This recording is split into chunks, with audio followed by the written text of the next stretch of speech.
மகா சிவராத்திரி அன்று நாள் முழுவதும் சிவனை வேண்டி விரதம் இருந்தால் உங்கள் விருப்பங்கள் நிறைவேறி துன்பங்கள் நீங்கி முக்தி கிடைக்கும். இந்த ஆண்டு மகா சிவராத்திரி பிப்ரவரி 26ஆம் தேதி நடைபெறுகிறது. குறிப்பாக இரவு 12:09 முதல் 12:59 வரை சிவனிடம் நீங்கள் என்ன வேண்டினாலும் அது நடைபெறும். பூஜைகள் மாலை 6 மணியில் துவங்கி மறுநாள் காலை 6:30 மணி வரை நடைபெறும். இதில் 4 கால பூஜைகள் உள்ளன. ஒவ்வொன்றும் சுமார் 3 மணி நேரம் நீளமாகும். இதில் மிக முக்கியமானது 3ஆம் கால பூஜை.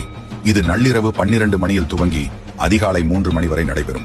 இதன் முதல் 50 நிமிடங்கள் நிஷித கால பூஜை என அழைக்கப்படுவது சிவபெருமானை வழிபடுவதற்கு மிக ஏற்ற நேரம். இந்த நேரத்தில் பார்வதி தேவி மற்றும் சிவபெருமானை வழிபட்டால் அவர்களின் அருளை பெறுவதாக நம்பப்படுகிறது. மகா சிவராத்திரி விரதம் பிப்ரவரி 27 காலை 7 மணிக்கு நிறைவடையும். இரவு முழுவதும் கண் விழிக்க முடியாவிட்டாலும் 3ஆம் மற்றும் 4ஆம் காலங்களில் கண் விழித்து சிவ தரிசனம் செய்வது அவசியம். இந்த நேரம் உங்கள் பக்தியிலும் புதிய ஆற்றலும் அருளும் தரும்.